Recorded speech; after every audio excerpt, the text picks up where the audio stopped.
अंबड पंचायत समितीवर शिवसैनिकाचा पंचनामा, प्रशासनात खळबळ. आज दिनांक 1 जून 2026 माननीय आमदार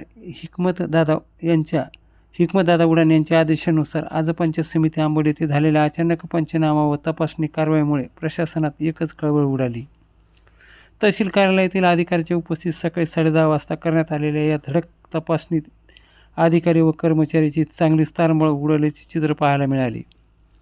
पंचनामा पथकाने हजेरी पत्रक, उपस्थिती नोंदी आणि कार्यालयीन कामकाजाची बारकाईने तपासणी केली.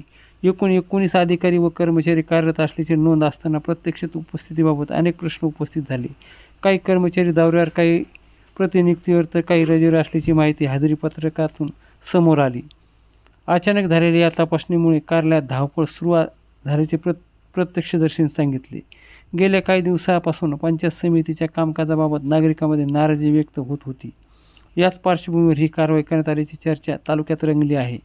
शासकीय कार्यालयामध्ये वेळेवर उपस्थिती, कामातील पारदर्शकता आणि जनतेच्या कामाला गती मिळावी यासाठी अशा तपासण्या सातत्याने सुरू राहणार असल्याचा इशारा यावेळी देण्यात आला आहे. या धडक कारवाईत उपजिल्हा प्रमुख नारायण राठोड, उपतालुका प्रमुख बंटी आठवळे, निराधार सदस्य श्रीकांत बांगर, दत्ता गुळजकर तसेच राम काळे, दीपक पिसुळे, श्रीकांत ढोकळे, किशोर मस्के, बाळू कासार, कार्तिक सूर्यवंशी आणि मोठ्या संख्येने शिवसैनिक सहभागी झाले होते. जनतेच्या कामात हलगर्जीपणा खपून घेतला जाणार नाही, शासकीय कार्यालयामध्ये शिस्त आणि जबाबदारी दिसलीच पाहिजे असा ठाम संदेश या कारवाईतून देण्यात आल्याची चर्चा अंबड तालुक्यात सुरू आहे. अचानक झालेल्या या पंचनाम्यानंतर पंचायत समितीच्या कामकाजावर प्रश्नचिन्ह निर्माण झाले असून पुढील आणखी कोणत्या कार्यालयात धडक तपासणी होणार आहे याकडे तालुक्याचे लक्ष लागलं आहे.